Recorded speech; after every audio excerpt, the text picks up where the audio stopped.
be ready now. Are you good? Yeah. Okay. October 16th. By the time this class period started, each of us had already lived 540 minutes of October 16th. What have you done so far?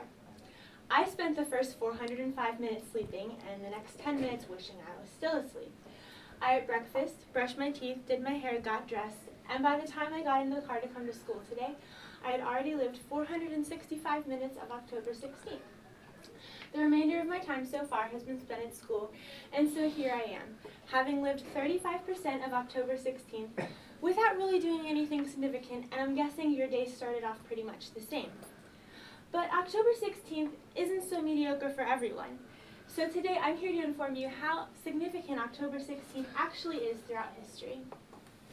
First, let me take you back to 1781, Yorktown, Virginia. The War for Independence has been going on since '76, and George Washington is about to end it all.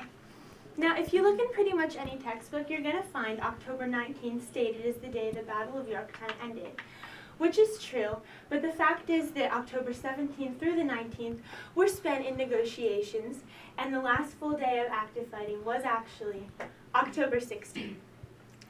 The day began with an attack by Cornwallis on Washington and his troops. Some prisoners were taken, but no ground was really gained on either side. But this battle was the death toll for the British Army for one very simple reason. They were out of ammunition. Reinforcements were on the way, but Cornwallis knew they would be too late to save the British Army. He said it would be, quote, wanton and inhumane to the last degree to send his army into a battle where, quote, the enemy could not fail to succeed, unquote. So on October 17th at 9:00 a.m., he sent out the white flag to begin the process of surrender that would officially recognize the birth of our nation. The actions of both Washington and Cornwallis on October 16th were highly influential in creating the country we all live in today. Just think, if this day had turned out differently, we might not be here, or we might still be a British colony.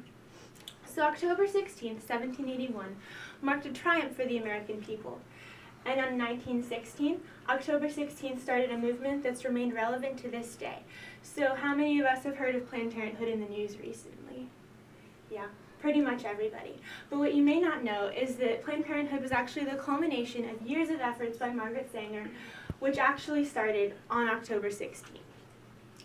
Margaret Sanger had recently been to Europe. While there, she observed some of the liberal birth practices held in the country she visited, and she was ready to introduce those practices to the United States. So, on October 16th, she opened the very first birth control clinic in the United States. It was located in the Brownsville district of Brooklyn, New York, and 9 days later she was arrested. However, this didn't stop her cause from progressing. Her arrest and subsequent trial thrust her into the public eye, and she brought her message along with her. In 1923, she was able to open her first legal birth control clinic. In 1939, she helped create the Birth Control Federation of America, and in 1942 it gained a more familiar name, Planned Parenthood. Today, Planned Parenthood serves over 4 million people worldwide every year, performing 300,000 abortions. It's been named the 7th largest charity in the world, and the original clinic, which started on October 16th, is a National Historical Landmark. With so many services and people served per year, it's easy to see how prevalent Planned Parenthood has become. And less than 10 years after Margaret Sanger started her original birth clinic, two brothers started another company that's become nearly inescapable in today's world. Their names were Roy and Walter Disney, and on October 16, 1923, they started Disney Brothers Cartoon Studio, which we know today as Walt Disney Studios, or simply Disney.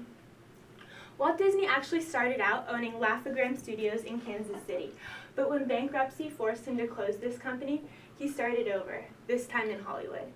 Originally, Disney Brothers Cartoon Studio produced animated short films, but in 1929, the name changed to Walt Disney Productions as live films were added.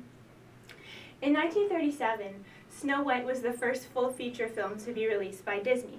It was known as Disney's Folly in the film world because Walt Disney had never released a feature film before, and people thought it was doomed to fail.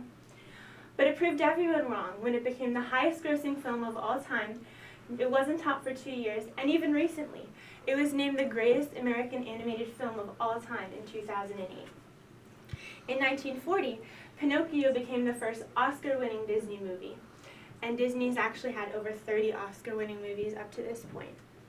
Today, Disney's a household name for everything that it's done. It's touched the world of Broadway with musicals such as Aladdin, Beauty and the Beast, and The Lion King, amusement parks, and luxury liners. And for those of us who think it's far past time to let it go, we have Disney to thank for that one as well. October 16th, sometime in the future. Next year, many of us will be in college. In 10 years, we'll have families and careers. We'll be teachers, lawyers, doctors, pilots, but will we be world changers? Each of the people I've described to you today did something on October 16th that still affects the world we live in today. Why can't we all do the same? And it doesn't have to be today, it could be tomorrow. Because if on October 17th, King Cyrus could conquer an empire and free the Jews that had been in oppression for over 70 years, who knows what you can do? Thank you.